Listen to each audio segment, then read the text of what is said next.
Bonjour, mon nom est Pierre-Luc Poulain et en fait, je réponds aux questions pour l'examen du 14 mars. Donc, moi, en fait, quand j'ai pris connaissance des ventes, en fait, j'ai commencé par regarder le niveau de vente et puis il semble assez stable pour 2017 et 2018. Ça se ressemble à peut-être quelques avions ou près. Sauf qu'après, quand j'ai regardé la marge brute, elle se trouvait près au secteur. Sauf que, clairement, quand on va plus loin et on regarde le résultat net, il semble avoir un problème à quelque part. Donc j'ai commencé à analyser les dépenses et je me suis rendu compte qu'il y a qu'ils sont grandement augmentés malgré la diminution des ventes, ce qui pose problème là, à l'entreprise Cloud9. Donc ce serait vraiment là, les dépenses par rapport aux ventes qui ont causé problème.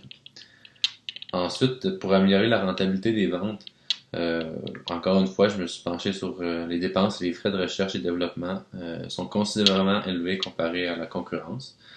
Cependant, je pense qu'il faut faire attention parce que selon Madame Cumulus, elle croit fortement là, que les frais de recherche et développement lui auront donné une longueur d'avance avec son nouvel appareil qui est plus économique en carburant. Donc, moi, je pense que la société elle devrait vraiment focuser sur les frais de vente afin d'améliorer son rendement des ventes.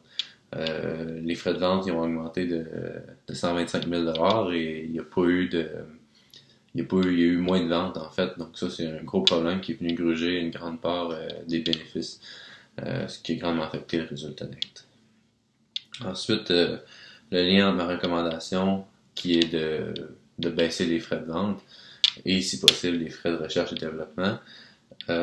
Si réussi, Cloud9 réussit à faire ça, en fait, eux aussi réussir à faire plus de ventes ou les garder égales en diminuant les frais de vente, en fait, le résultat net va augmenter grandement, ce qui va augmenter le ratio résultat net capitaux propres. Et en fait, j'ai fait des calculs et pour arriver au secteur, Cloud9 devrait avoir un résultat net avec les mêmes ventes de 2018 de 12 120 000 il devrait arriver avec un résultat net de 750 000 pour se trouver au secteur.